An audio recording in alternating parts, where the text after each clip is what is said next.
ബാലരാമപുരത്ത് കൊല്ലപ്പെട്ട കുഞ്ഞിന്റെ അമ്മ ശ്രീതു സാമ്പത്തിക തട്ടിപ്പ് കേസിൽ അറസ്റ്റിൽ. ദേവസ്വം ബോർഡിൽ ജോലി വാഗ്ദാനം ചെയ്ത് പണം തട്ടിയെന്ന പരാതിയിലാണ് കേസ്. കൊലക്കേസിൽ ഹരികുമാറിനെ നാളെ കസ്റ്റഡിയിൽ വാങ്ങും. നാലാം ദിനവും ബാലരാമപുരം കൊലക്കേസിൽ ദുരൂഹത തുടരുകയാണ്.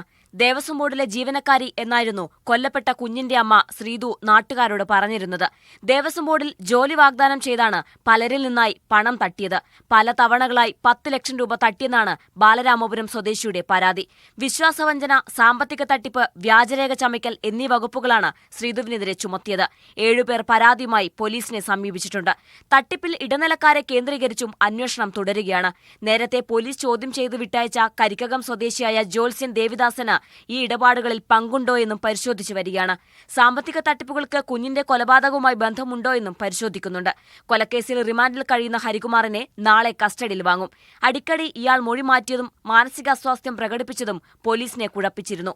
ചോദ്യം ചെയ്യലിനായി മാനസികാരോഗ്യ വിദഗ്ധരുടെ സഹായം തേടും. മീഡിയ 1 തിരുവനന്തപുരം.